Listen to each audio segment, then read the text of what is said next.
Okay, farming. It's a great lifestyle and beneficial to many different things. Wildlife, the community, and the farmer him or herself. Livestock farming, in my opinion, is the bomb. It's interesting, challenging, and each day something changes. It's never the same dull moment on a farm with livestock. You got felines, canines, equines, and bovine. Anything iron, and you're sure to find it on a farm.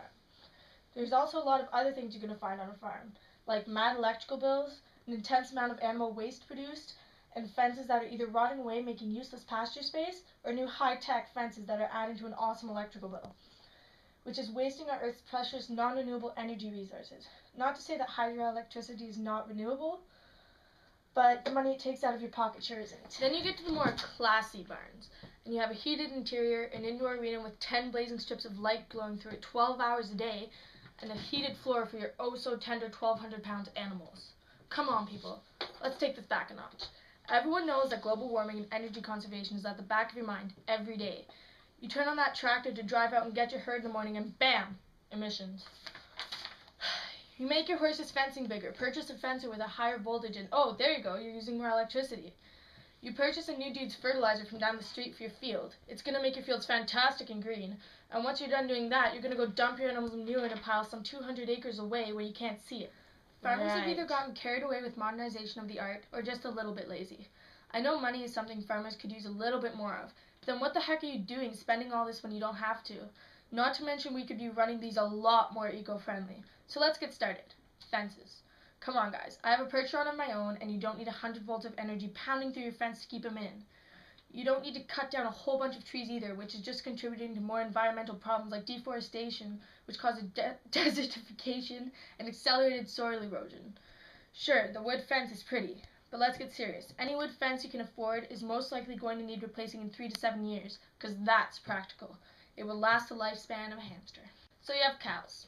Cows don't jump, which is awesome. So what are you doing with a 5-foot fence? Not necessary. Cow fencing needs to be about 3.5 feet high, and the cheapest and longest lasting fence you can get is a high tensile fence. High tensile fencing is easy to handle, requires little maintenance, and can be relatively low cost. This eco-friendly fencing is constructed with 11 to 14 gauge wire with a breaking resistance of approximately 1,800 pounds. I think that'll do. Wires are held in tension along posts spaced 60 to 90 feet apart. In English, this is saying cheap, safe, and eco-friendly. These fences have a one-time cost, installation, and purchase of the materials. Grand total of about $50 a post. Your average most other livestock fences are about $500 a post. An electrical fence will cost about the same as a high tensile fence to put up, but then you have to add on about $500 a month in electrical bills for the rest of your fencing days. So $6,000 a year? That is if you only want to fence about 20 acres. So your bill will be scary, not to mention your waste of energy and impact on the environment. Next, that barn. Instead of using all those lights, why don't you just invest in a clear ceiling for your indoor arena when you first build it? A thick, translucent material makes a good weatherproof roof and still lets the light shine in, so you only need your energy-sucking light bulbs in the evening. Your animals will also be happier in an area that appears less enclosed. And heated barns, you know how they used to heat them in the old days? Cow and horse manure. You know how you can still heat them nowadays? Cow and horse manure. Let's use horses. They can survive the coldest winter days just by eating their hay and standing still outside. The food produces energy in their body, which boosts their body heat and actually ends up giving off heat through their excrement and off their bodies. That's why horses are awesome and fluffy in the winter, and they can warm up your hands. But that's not my point. If you bring in your herd in the evening, you have to say at least 10 horses eating all night and producing body heat. You wake up in the morning and there you go, a nice warm barn.